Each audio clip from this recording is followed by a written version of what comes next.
Hello everyone, मेरा नाम है अभिषेक और आप सबका स्वागत है हमारे परिवार सीकर्स डायरी में। 2006 में जब मैंने यीशु मसीह की आवाज़ को सुना और रेडियो में यीशु मसीह के बारे में सुना, तो सबसे पहले सवाल मेरे मन में, मेरे जीवन में ये था कि यीशु मसीह है कौन। क्या वो एक शिक्षक थे?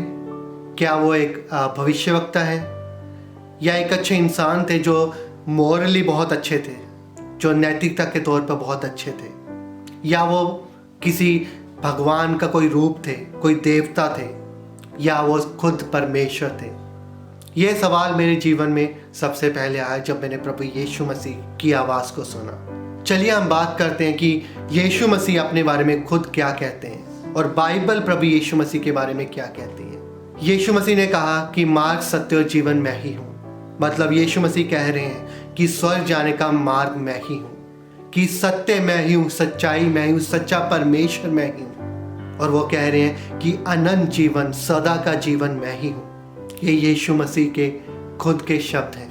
और यीशु मसीह ने कहा कि अब्राहम के जन्म से पहले मैं हूँ और मैं था।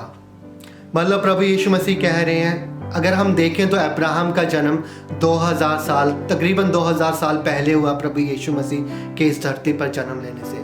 पर प्रभु यीशु मसीह ने फिर भी कहा कि अब्राहम के जन्म से पहले मैं था। मतलब समय पर उनका अधिकार। और यीशु मसीह ने यह भी कहा कि मेरे पास ये अधिकार है कि मैं अपने जीवन को दे दूं और जीवन को वापस ले लूं, कि जीवन पर अधिकार।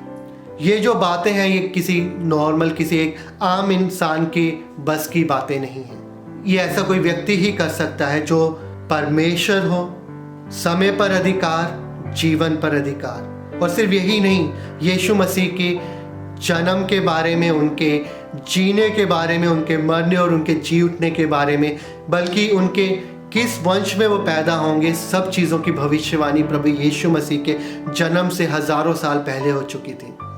बाइबल में तकरीबन 350 भविष्यवाणी प्रभु यीशु मसीह के जीवन के बारे में है, जो उनके जन्म से बहुत पहले की है। ऐसा कौन सा व्यक्ति है जिसके बारे में इतनी सारी भविष्यवाणी पहले की गई हो?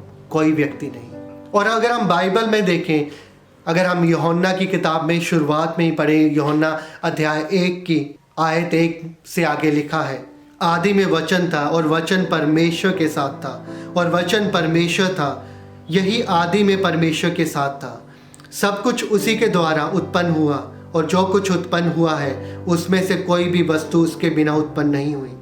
उसमें जीवन था और वह जीवन मनुष्य की ज्योति था। और 14वीं आयत में पढ़ें, और वचन देहधारी हुआ और अनुग्रह और सच्चाई से परिपूर्ण होकर हमारे बीच में डेरा किया, और हमने उसकी ऐसी महिमा देखी जैसे पिता के इकलौते की महिमा हो। यहाँ पर यूहन्ना कह रहा है, यूहन्ना बता रहा है प्रभु यीशु मसीह के बारे में कि आदि में प्रभु यीशु मसीह थे। संसार की इस सृष्टि की रचना से पहले से प्रभु यीशु मसीह थे। वो परमेश्वर के साथ थे, वो ही परमेश्वर है।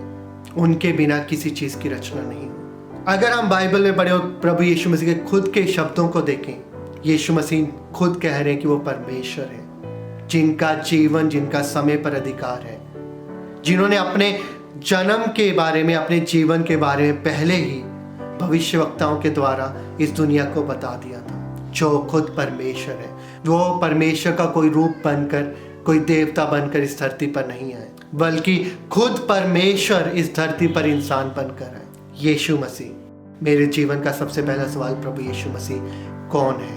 और यीशु मसीह ने अपने एक चेले से पूछा कि तुम क्या कहते हो मेरे बारे में? क्या मैं एक भविष्यवक्ता हूँ? क्या मैं एक अच्छा शिक्षक हूँ? तो उनके चेलों ने खुद कहा कि तू मसीह है, उद्धारकर्ता, परमेश्वर का पुत्र।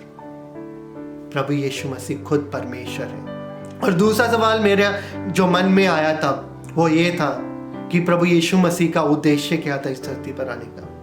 क्यों आए? क्यों परमेश्वर को इस धरती पर आने की जरूरत पड़ी? अगर हम प्रभु यीशु मसीह की ही बातों को सुने, उन्होंने अपने उद्देश्य के बारे में क्या कहा? उन्होंने कहा, मैं खोए हुओं को ढूंढने, खोजने और उन्हें बचाने आया हूँ। प्रभु यीशु मसीह, जो हम लोग भटक गए थे पापों में, गलत चीज़ों में, हम सबको ढूंढने, खोजने और बचाने आए हैं। प्रभु यीशु मसीह ने कहा कि मैं सेवा करवाने नहीं, सेवा करने आया हूँ। मैं अपने जीवन को छुटकारे की कीमत के तौर पर देने आया हूँ। और बाइबल क्या बताती है? पौलुस ने कहा कि यीशु मसीह हम पापियों को बचाने आए हैं। यीशु मसीह का एकमात्र उद्देश्य हम पापियों को बचाना था। उनका उद्देश्य इस धरती पर आने का सिर्फ चमत्कार करना नहीं, अच्छे वचन बोलना नहीं। उनका जो मुख्य उद्देश्य था वो था हम लोग जो पाप में गिर गए थे, जो आशा रहित हो गए थे, उनको आशा देना, उनको बचाना, उनको फिर से अपने साथ जोड़ लेना। प्रभु यीशु मसीह ने उस क्रूस पर 2000 साल पहले अपनी जान दे दी, हमारे पापों की सज़ा अपने ऊपर ले ली और हमारे पापों से हमें रहित कर दिया, हमें उद्धार दे दिया। ये प्रभु यीशु मसीह का उद्देश्य था।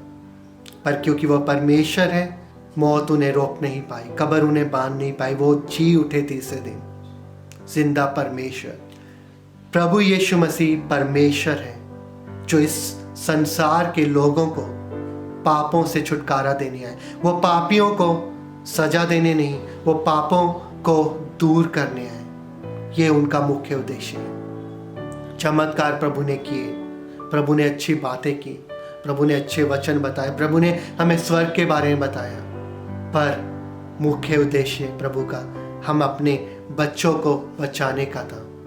इसलिए प्रभु यीशु मसीह स्वर्ग को छोड़कर एक इंसान के रूप में खुद परमेश्वर इस धरती पर आए, किसी का रूप लेकर नहीं, खुद परमेश्वर बनकर। प्रभु आप सबसे प्यार करते हैं, हम भी आप सबसे प्यार करते हैं। प्रभु आप सबको आशीष दे। शालोम।